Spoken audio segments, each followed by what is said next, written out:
అందరికీ మరణాత మహిమ స్వరం కార్యక్రమం వీక్షిస్తున్న దేవుని పిల్లలైన మీ అందరికీ ప్రభు నామంలో శుభములు కలుగును గాక. ప్రతిరోజు ఇదే సమయంలో ఈ కార్యక్రమంను వీక్షించి దైవాశీర్వాదములు పొందండి.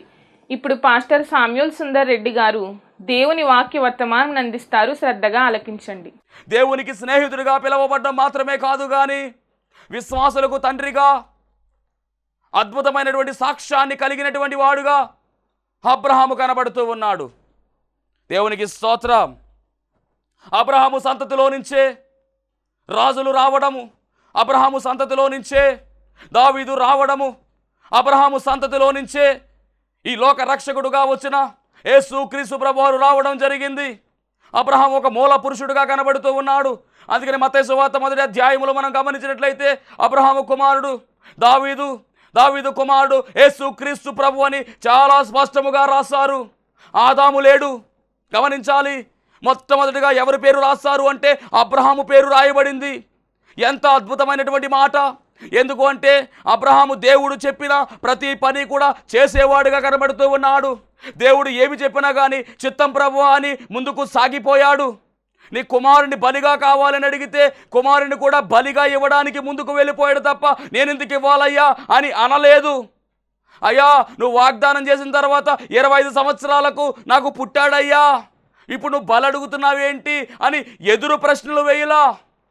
మనమైతే దేవుడు ఏదైనా పని చెప్పితే 33 ప్రశ్నలు అడుగుతాం మనం దేవుణ్ణి.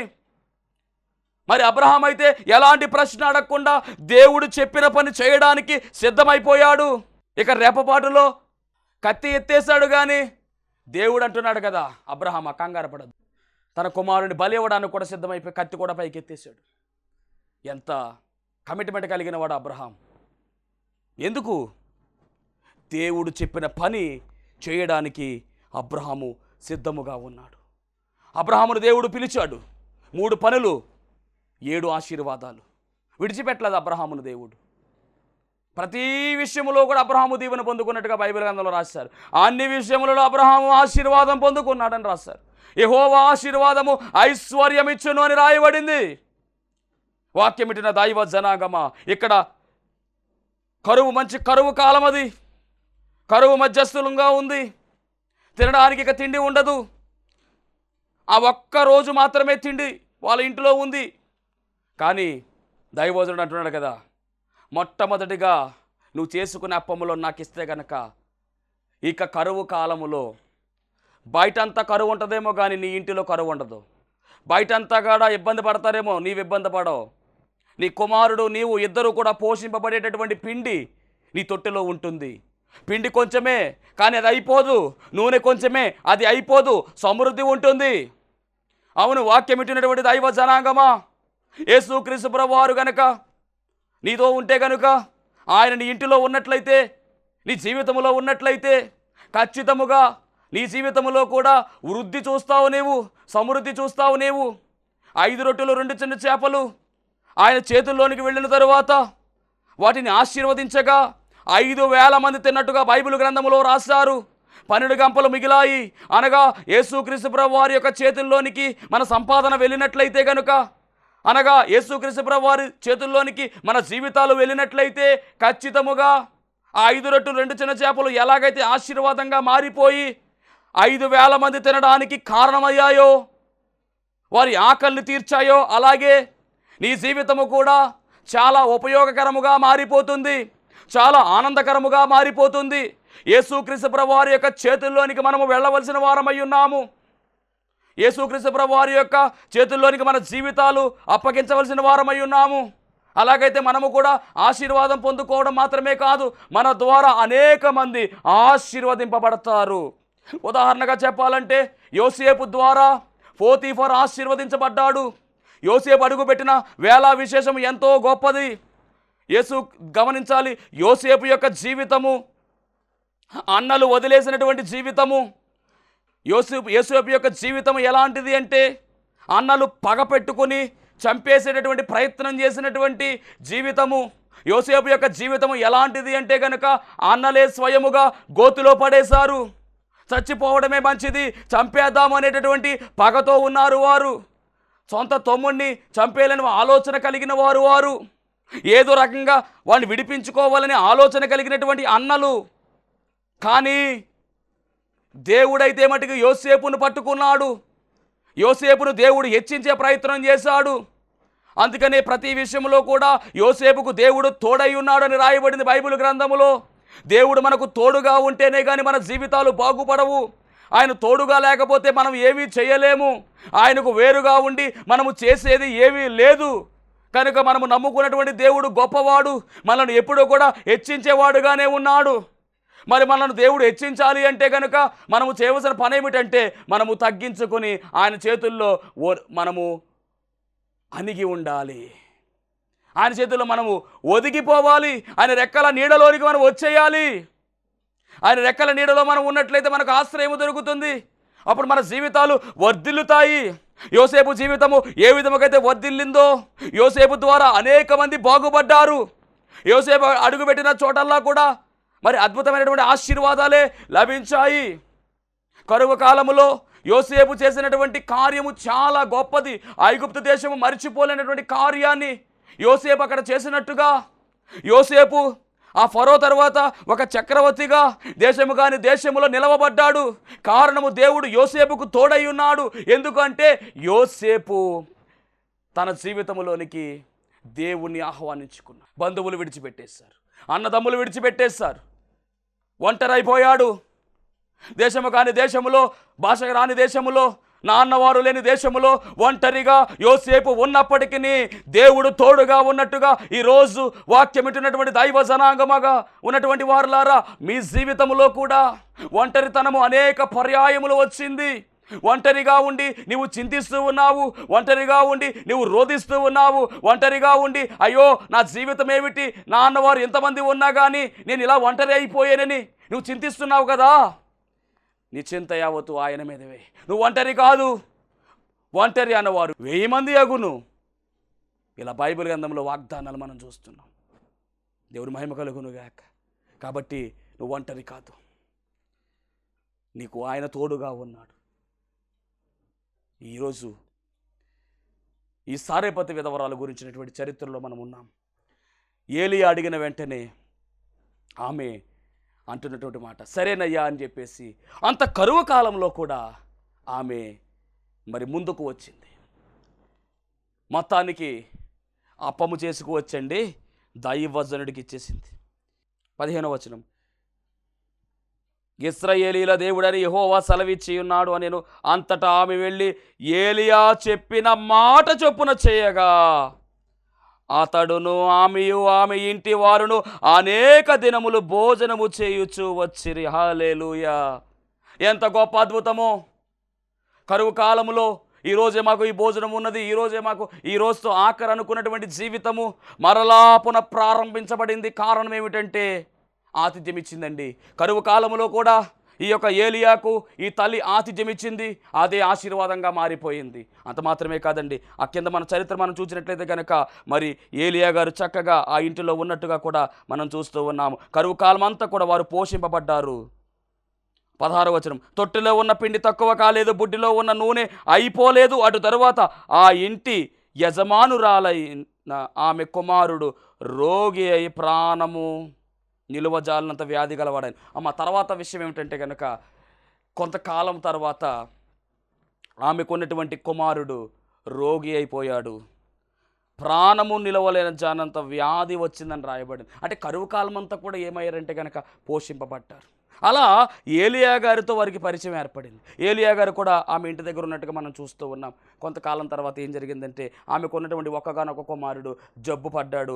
ఆయన మరి ఇక మరణించినట్టుగా మనకు కనబడుతూ ఉంది.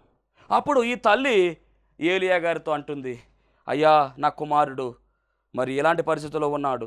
ఆమె ఏలియాతో, దైవజనుడా నా యొద్దకు నీవు రానిమిత్తం ఏమి, నా పాపమును నాకు జ్ఞాపకము చేసి నా కుమారుని చంపుటకై నా యొద్దకు వచ్చితవా అని మనవి చేయగా, అయ్యా నువ్వు నా దగ్గరికి ఎందుకు వచ్చావు, అయ్యా నా కుమారుడు చనిపోయాడు అని చెప్పేసి మనవు చేస్తుంటే ఆ చనిపోయినటువంటి ఆ కుమారుణ్ణి తనకిమ్మని చెప్పి తన కవిగిట్లో వానిని తీసుకొని తానున్నటువంటి పై గదిలోనికి వెళ్ళిపోయి పై అంతస్తు గదిలోనికి పోయి తన మంచం మీద వాడిని పరుండబెట్టి. ఇది చాలా జాగ్రత్తగా గమనించాలి. అంటే ఈమె ఏమి చేసింది అంటే కనుక కరువు కాలములో ఏలియా గారికి ఆశ్రయం ఇచ్చింది. తానున్నటువంటి ఆ ఇంటిలో పై గదిని ఇచ్చేసింది. అంటే ఆతిథ్యం ఇవ్వడం మాత్రమే కాదు, గృహములో కూడా మరి వసతి ఏర్పాటు చేసింది. అందుకని ఆమె ధైర్యంగా చెప్తుంది, నా దగ్గరికి ఎందుకు వచ్చావయ్యా నీవు, అసలా నా కుమారుడు చనిపోయాడు, ఇప్పుడు ఏం చేయాలో అర్థం కావట్లేదు అంటూ ఉంది. కానీ ఆ చనిపోయినటువంటి కుమారుని పట్టుకుని పైన గదిలోని తీసుకుని వెళ్ళాడు. మొత్తం మీద అక్కడ ప్రార్థన చేసినట్టుగా మనం చూస్తూ ఉన్నాం.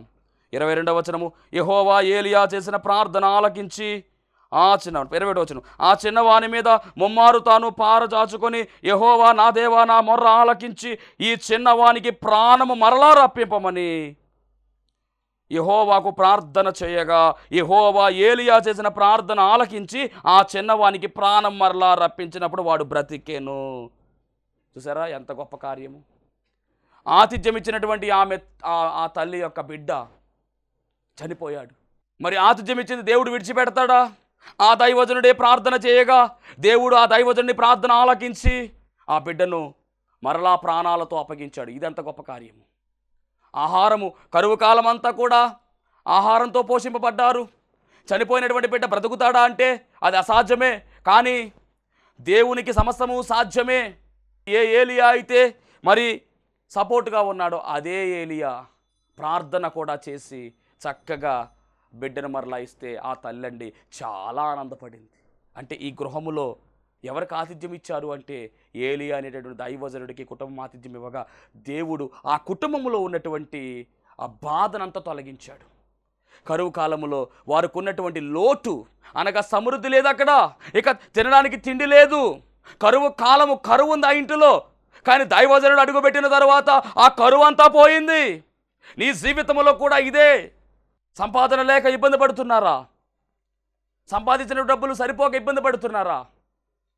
అయ్యో, ఈ ఆర్థికపరమైన ఇబ్బందులు ఏంటి, ఈ సమస్యలు ఏమిటి, ఈ శోధనలు ఏమిటి, ఈ అప్పుల బాధలు ఏమిటని ఒకవేళ చింతిస్తూ ఈ వాక్యం వింటూ ఉంటే కనుక దేవుడు నీకు తెలియజేసిన వాగ్దానం ఏంటో తెలుసా? నీ జీవితంలో దేవుడు ఒక నూతన కార్యము జరిగించబోతూ ఉన్నాడు.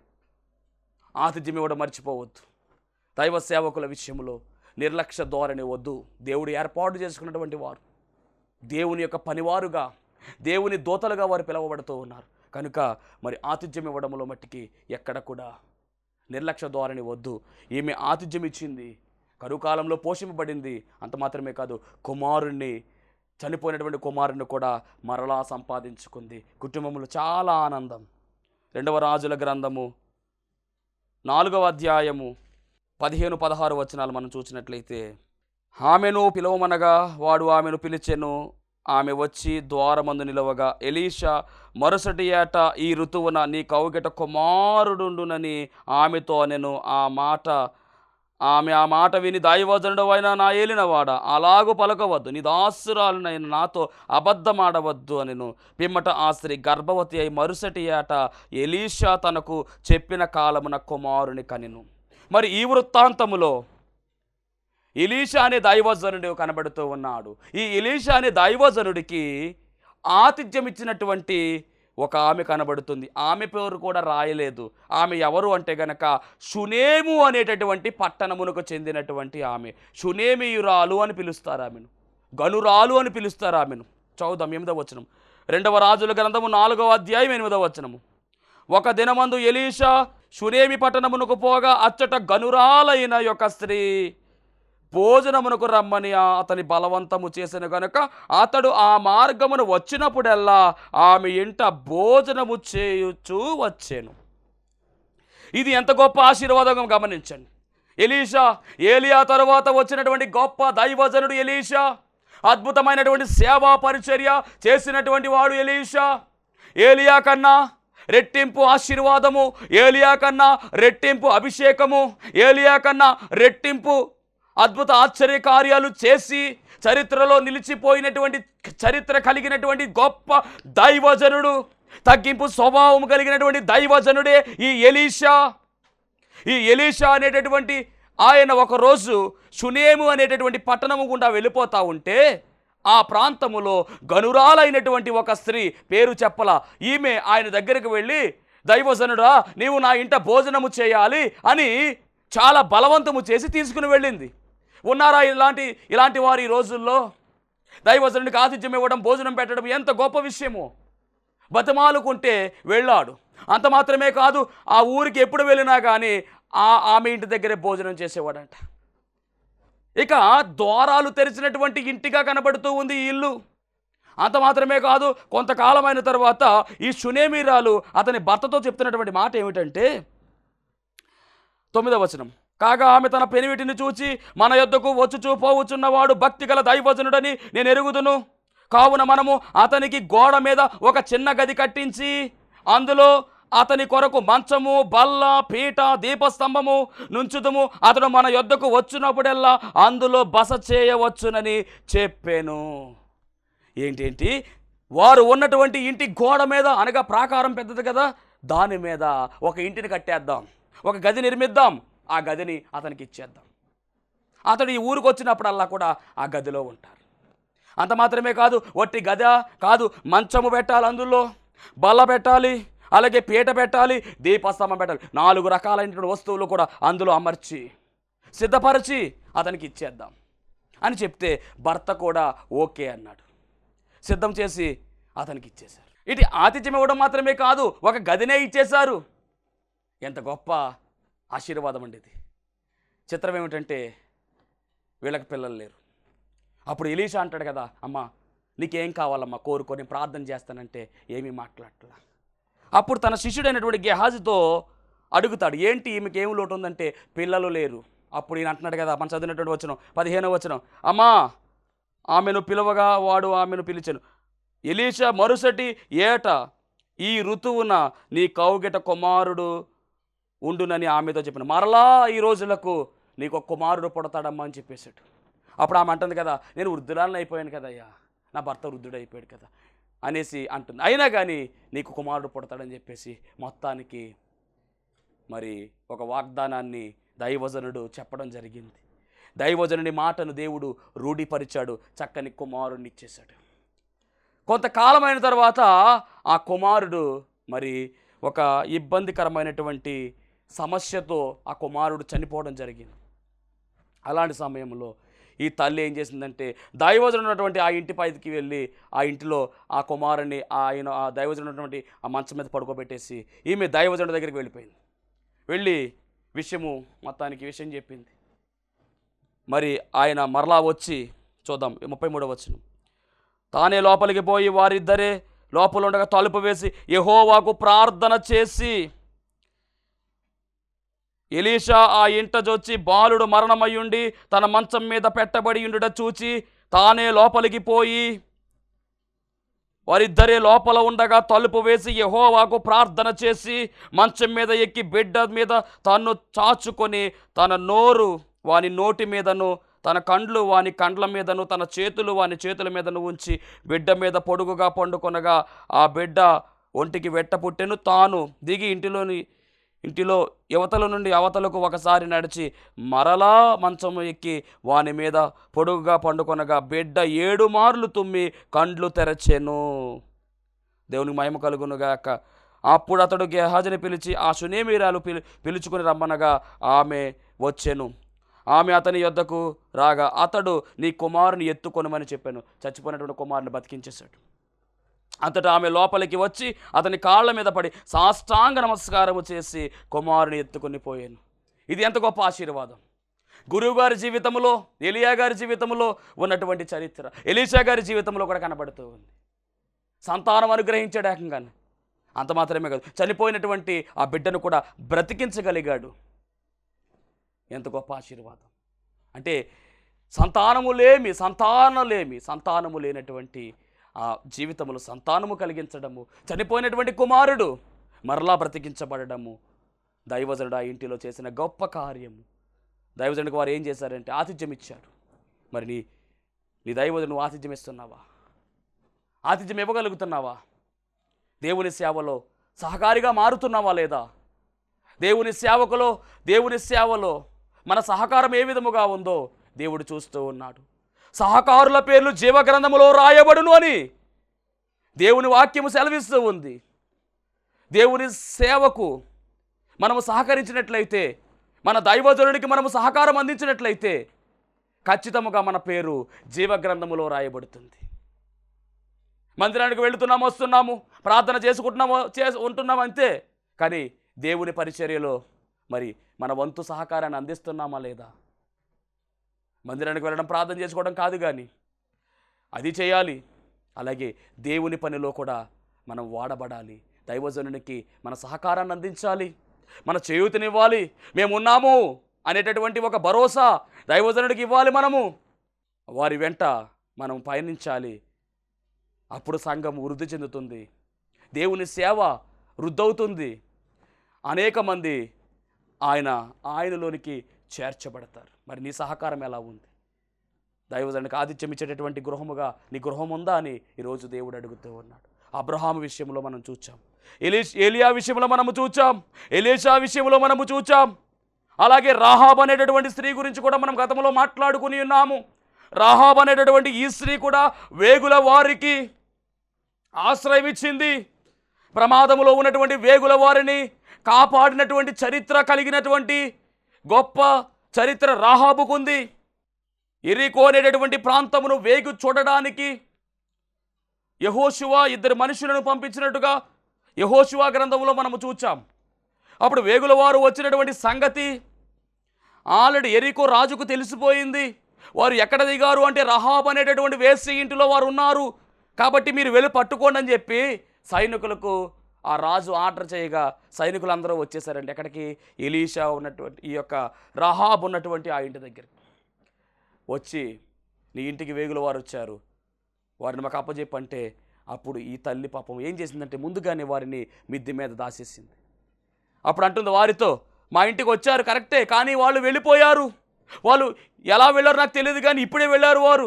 మీరు వెళ్ళండి, పట్టుకోవచ్చు, పరిగెట్టండి, ఖచ్చితంగా మీకు వారు దొరుకుతారని చెప్పేసి ఆ స్త్రీ మరి చెప్పినట్టుగా మనం చూస్తున్నాం. రహాబ్ అను వేశ్య, ఆమెకి ఎందుకండి అసలు దాయవలసిన పని ఏముంది? కానీ దాయాలి. ఎందుకంటే వారు దేవుని బిడ్డలు, దేవుడు ఊరుకోడు. ఆ వారి వెనక ఉన్నటువంటి దేవుడు గొప్ప దేవుడు, నిజమైన దేవుడు, అద్భుత ఆశ్చర్య కార్యములు జరిగించేవాడు ఆయనే, సమస్త సృష్టికి మూలధారము ఆయనే అనే విషయము ఈ రహాబ్ అనే వేశ్య ఎరిగినటువంటి ఆమెగా కనబడుతూ ఉంది. ఎందుకంటే ఇశ్రాయేలు ప్రజలు దేవుడు ఏర్పాటు చేసుకున్నాడు, వారిని నడిపిస్తున్నాడు, వారికి అడ్డుగా వస్తున్నటువంటి వాటన్నిటి తొలగిస్తున్నాడు. ఎర్ర సముద్రం 2 పాయలుగా చేసింది ఆయనే. అలాగే అడ్డుగా వచ్చిన రాజులను తొలగించింది ఆయనే. పగలు మేఘ స్తంభంలో, రాత్రి అగ్ని స్తంభంలో ఉండి ఆహారం పెట్టి పోషిస్తూ నడిపించేది ఆయనే అని ఆ విషయమంతా కూడా ఈ రహాబ్ అను వేశ్య గ్రహించుకుని, నిజమైన దేవుడికి మనం వ్యతిరేకంగా వెళ్ళకూడదు కాబట్టి వచ్చినటువంటి వారిని జాగ్రత్తగా సేఫ్ చేయాలని చెప్పేసి వారిని దాచిపెట్టిందండి. ఏమండి, ఆ ఆశీర్వాదము అక్కడితో ఆగిపోయిందా? ఆగలేదే. రహాబ్ ఎప్పుడైతే వారిని దాచిపెట్టిందో, మరి గమనించవలసినటువంటి మాట ఏమిటంటే, యెరికోకి వారందరూ కూడా ఇశ్రాయేలు వారు ప్రయాణమై వచ్చినప్పుడు మరి అక్కడ ఈ రహాబ్ అనేటటువంటి వేశ్య ఉన్నటువంటి ఆ ఇంటి వారు మాత్రమే రక్షింపబడినట్టుగా బైబిల్ గ్రంథాలు మనం చూస్తున్నాం. మిగిలినటువంటి ఆ ప్రాంతం అంతా కూడా దహించబడిపోయింది. ఎంత ఘనమైన కార్యము! ఈమె చేసిన పని ఏమిటంటే వేగుల వారిని చేర్చుకున్నది కనుకనే తన ఇంటి వారిని అందరినీ రక్షించుకున్నది. దేవుని సేవకులను పిలిచి ఇంటికి ఆహ్వానిస్తే వారు వాక్యం చెబుతారు, అందరూ రక్షణ పొందుకుంటారు. సేవకులను పిలిచి వాక్యం చెప్పించుకునే టైం ఎక్కడుంది మనకు? అసలు వాక్యం వినే టైం ఎక్కడుంది మనకు? ఎప్పుడు సెల్ ఫోన్ చూసుకోవడానికి టైం సరిపోతుంది? గమనించాలి. గృహ కూడికలు చాలా ప్రాముఖ్యమైనవి కూడా. గృహంలో ప్రార్థన ఏర్పాటు చేసుకోవడం ఈ మధ్య కాలంలో తగ్గిపోయింది. పూర్వకాలంలో గృహ కూడికలు ఏర్పాటు చేసుకునేవారు. అలా ఏర్పాటు చేసుకోవడం వల్ల గృహంలోనికి దైవజనుడు వస్తారు, దేవుని సన్నిధి వస్తుంది, చక్కగా వాక్యం వింటారు. ఒకవేళ గృహంలో ఎవరైనా రక్షణ పొందుకోకపోతే కనుక ఈ వాక్యముల ద్వారా రక్షణ పొందుకుంటారు. ఇరుగు పొరుగు వారిని పిలుచుకుని అక్కడ ఏర్పాటు చేసినటువంటి ఆ కూడిక ద్వారా అన్నిలైనటువంటి వారు కూడా దేవుని వాక్యాన్ని వినడానికి అవకాశం ఉంటుంది. వినటువంటి వాక్యము వారి జీవితంలో ఫలిస్తుంది, వారు రక్షణలోనికి వస్తారు. అలా వస్తే కనుక ఆ దీవెనంతా కూడా మనకు లభిస్తుంది. మరి గృహ కూడికలు ఏర్పాటు చేస్తున్నారు, అసలు ఏర్పాటు చేయాలి. రహాబ్ అనేటువంటి వేశ్య జీవితంలో కూడా రక్షణ కార్యము జరిగింది. తను మాత్రమే కాదు, తన ఇంటి వారందరూ రక్షణ పొందుకోవడానికి మరి కారణమైపోయింది. ఎంత గొప్ప చరిత్ర ఇది! అంటే మరి దేవుని సేవకులకు ఆతిథ్యం ఇవ్వడం, మన గృహములో వారికి ఆతిథ్యం ఇవ్వడం చాలా ప్రాముఖ్యమైనది.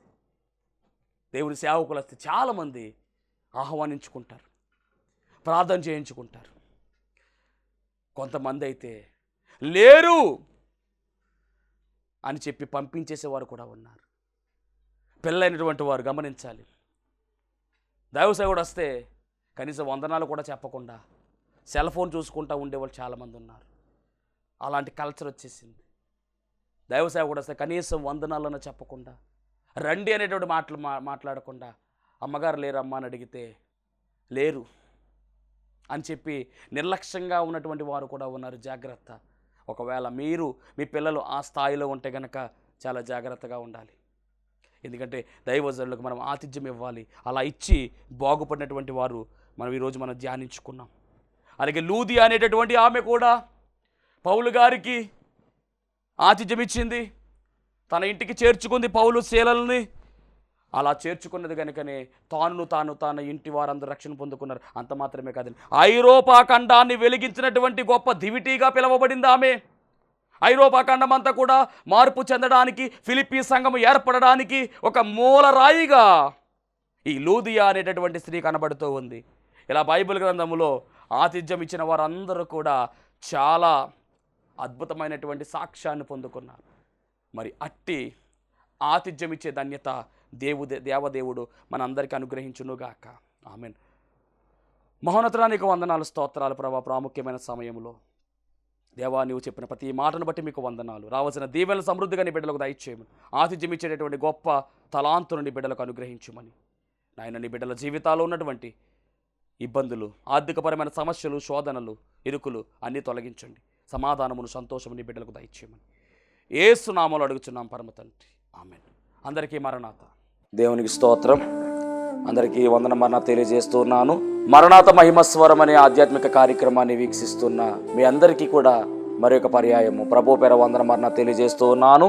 మరి ఈ కార్యక్రమము ఎంతో ఆశీర్వాదంగా ఉందని, ఈ కార్యక్రమం ద్వారా ఎన్నో మేళ్లు పొందుకున్నామని మరి మీరందరూ కూడా ఫోన్ కాల్ చేస్తూ ఉన్నారు. చాలా సంతోషము. ఎన్నో అద్భుత ఆశ్చర్యకార్యాలు దేవాదేవుడు ఈ కార్యక్రమం ద్వారా జరిగిస్తున్నారు. దేవుని నామమునికి మహిమ కలుగునుగాక. మరి మీరు చూస్తున్నటువంటి ఈ యొక్క షెడ్ గురించి గతంలో మీకు చెప్పడం జరిగింది. యజమానుడు మరి దీన్ని బేరం పెట్టారని చెప్పేసి, దీన్ని తీసుకుంటే ఇక్కడ ఆరాధన జరుగుతుంది, లేకపోతే మనం బయటికి వెళ్ళాలనేటువంటి పరిస్థితిని మీకు చెప్పినందుకు చాలామంది మరి సహకరించారు. కొంతమంది మరి అమౌంట్ పంపించడం జరిగింది, అలాగే ప్రార్థన చేయడం జరిగింది.